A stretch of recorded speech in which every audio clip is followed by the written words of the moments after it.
Tifa and Cloud are pulled into the live stream, and we begin the Cloud redemption arc. Which is just, it's going to be beautiful. I can't wait. I have seen so many people in the comment section of the videos asking me the same thing and messaging me on DMs and stuff like that, so I figured we'd talk about this today. How long are we going to be without Cloud Strife at the beginning of the final installment of the Final Fantasy VII Remake project?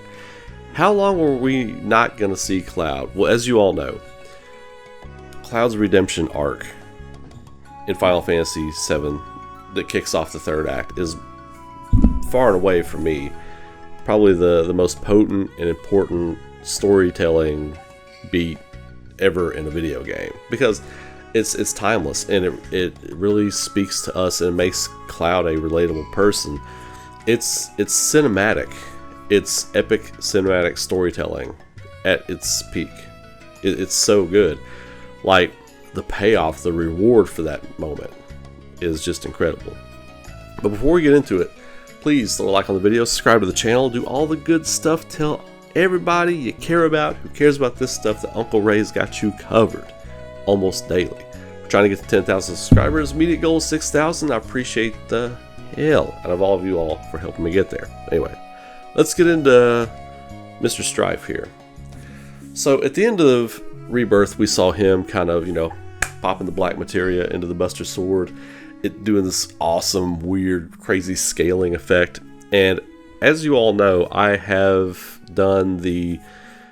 coined the reunion cloud term with way back when. I'll try to link that video on here, look for that. But yeah, I think we're going to have a boss fight with the reunion cloud. And I went into great detail about what this boss fight's going to be. I went down to the music, how it's going to be, like what I would do, and how crazy that would be. But that sets up everything. So you're going to get a little time with Cloud at the beginning of the game, like in the opening. So by the end of the first third of the game, you need to have Cloud back. But that's how big I think this game is going to be. I think the third game is going to be absolutely just massive as far as a scenario standpoint. The writing and everything, just get through the main scenario, I think is going to be a massive, massive story, because you got a lot to cover. Basically, you've got like the whole second half of Final Fantasy VII without the injections of the remake compilation stuff that they're putting in, and all the old notes and stuff to rebuild and reimagine Final Fantasy VII. Everything that they're doing right now, putting all that stuff in is going to make this massive, and they're not going to cut anything. I think they're just going to add stuff on top of the things that were already there before. So I say the first third of the game you got to get him back, but what does that look like? So you're going to spend some time with Cloud, like wherever they're going. I saw somebody in my comment section, forgive me, I can't remember your name, but somebody said they might go to Rocket Town first. That would be cool. I didn't put that in my video yesterday. I didn't think about that, but yeah, Sid going to Rocket Town would make a lot of sense. You haven't been there yet, and there may be a reason they need to go there. But wherever they're going, you're going to do that, whether or not they're going directly to the Northern Crater or they're getting some information. I think they're going to get some information first and then try to go to the Northern Crater and figure out what's going on or whatever. But you're going to get time with Cloud, and you're going to see him being a jerk. You're going to see the black materia, the Sephiroth's influence, really taking hold of him for a while. I think you're going to get this for 4 to 6 hours, maybe, depending on how you play or whatever. So that's going to be a thing that's happening for sure, no question. So we're going to see his descent, and it's going to be a slow build. And then when you get to the Northern Crater, he gives Sephiroth the black materia. I think there's going to be a reunion Cloud boss fight before that. So you fight boss fight Cloud, right? Whether or not other people will jump in to help you out, we're not going to get into that in this video for the sake of keeping this palatable for right now. But you're going to get all that, right? And then you're going to get him giving the black materia to Sephiroth's true body. All the weapons just awakening. Chaos. Mass chaos. Shinra capturing Barret and Tifa. The party being scattered. And this is the other part people aren't thinking about a lot. The party getting back together. Who will lead at that point? Who's going to lead that? I almost feel like that is a great spot for either Yuffie or Cid. And I think you're going to get to know Cid a little bit, and that might be a good time to, while Tifa and Barret are in captivity and Cloud has disappeared and meteors in the sky and the weapons are rampaging, that might be a good time if Cid is going to be your party leader, which that's kind of how they set it up. I would like to see Barret, but he's in captivity, so you can set Cid up as the party leader, and then one by one you go and find Vincent, you go and find Kate Sith, you go and find Yuffie, and then all in all leading to Junon to rescue Tifa and Barret, and then abscond with the High Wind, right? So that's going to be a good, I don't know, 4 or 5 hours probably. So we're at this point, we're about 10 hours into the game, right? And you're just now getting Barret and Tifa, and you get to the High Wind. 10 hours in, we'll shave off some time. We'll say 8. We'll say 7 to 8 hours. But 7 to 8 hours in, you're just now getting the High Wind. The world opens up to you. This game's gonna be crazy long. So at that point, you're either gonna go to Wutai or you're gonna go to Cosmo Canyon once you have the High Wind, and getting out of Junon is gonna take a while too. So at about 10 hours, I think you're exploring the world with the High Wind. Maybe it's sooner than that, but this is just my speculation. At about 10 hours, you're exploring the world with the High Wind, and you start putting together clues, and then you hear something about Mideel, like a fissure opened up in Mideel.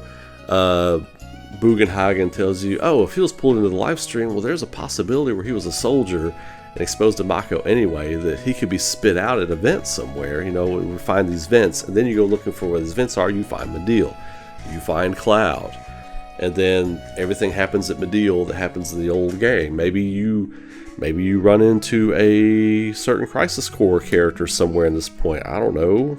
Maybe Genesis Rhapsodos. Maybe you have a battle with a Deep Ground member. What if you had a battle with a Deep Ground member at Junon during the escape, and they send, once you take off with the High Wind, what if they send the Deep Ground guys out to find you? That could be an injection from the compilation stuff, a good way to add those guys in. It's a manhunt. You stole the High Wind, it's a manhunt now. Like, Rufus Shinra ain't having that. You know, he's sending everybody out to find you, and that could be interesting. You've also got the weapons rampaging. So you're in Mideel at around 12 to 13 hours, and then you find Cloud, the whole deal. You're there, you're talking, all this stuff's happening, and then you get the rampage, right? You get the rampage from Ultimate Weapon, and then Cid is leading everybody there. Tifa and Cloud are pulled into the live stream, and we begin the Cloud redemption arc. Which is just, it's going to be beautiful. I can't wait. I think, yes, you will see Aerith there. I think Cloud and Tifa won't see Aerith there, if you know what I mean. I think she may speak to Cloud, and I think Zack might be there too. What if Zack, and here's one of the main points I want to highlight in this, what if Zack is there in the live stream with Cloud? Because in Advent Children, they set him up as like the silent guardian. That's what the wolf represents and everything, a spiritual kind of guardian or whatever, watching on. Zack takes him through some of the Nibelheim stuff. So we don't remember this because this was my perspective, dude. You don't remember, yeah, I'm going to help you put this together. This is what happened. This is the things that happened here. And I think if Zack helps him do that, we will see Genesis stuff there. We will see Genesis in there. Like, he, as a flashback, as like they're watching a movie or something. He's not interacting with them, you know, but seeing the events play out. You know, I think it's going to be, Tifa's going to be the most important character to Cloud in this point, but I think Aerith and Zack will be there for like backup, you know, to lend a hand spiritually, you know, to show him things or whatever. It's his spirit walk in the live stream is going to be absolutely incredible. That's the thing I'm most excited about. So you get all that. We're going to spend a few hours there. So once you get through all that, and then I think there are going to be added things in there too. I think it won't be just 3 stops. I think it'll be like 5 stops. It'll be I have said this in another video, but I don't remember what video it was, but I'll kind of highlight it here a little bit. Like, the way I would do this is like, as you're working up to the big climax of Cloud remembering who he is, and then him on the bridge in the reactor throwing Sephiroth, and him remembering everything. Like, I think as Cloud's starting to come back to his senses, I think you see Sid and the team fighting Ultimate Weapon, aboard the High Wind and fighting it, and then it's a different stage battle, and then you cut back to Cloud and Livestream, Tifa and him working up to something, Aerith and Zack watching from beyond, and then him getting closer, and then you cut back to Sid and Barrett and everybody, and it's like, I wouldn't cut the music. I would keep the music the same between this scene to that scene as it builds and builds. And then you have your second fight with Ultimate Weapon. Then you cut back to Cloud. He's getting closer, the things are happening, he's starting to put things together. Then you cut back to Sid and Barrett and everybody fighting Ultimate Weapon for the 3rd time. And this is when they beat you win Ultimate Weapon and everything. And then as that climax and the big battles climax and everything, explosions or whatever they're going to do, Ultimate Weapon crashing and running, whatever they decide to do with Ultimate Weapon in the remake.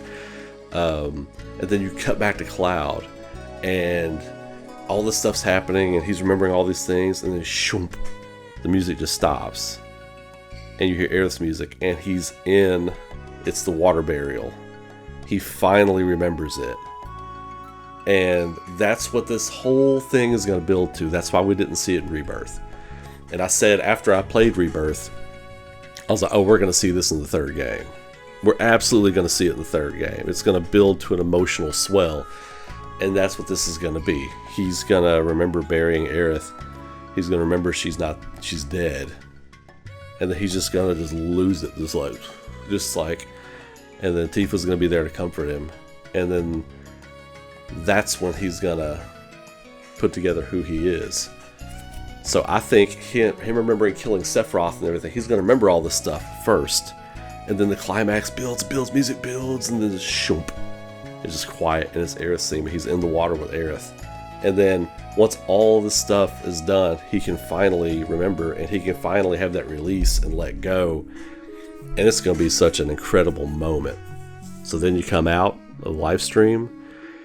I think Cloud should feel changed. I think he should feel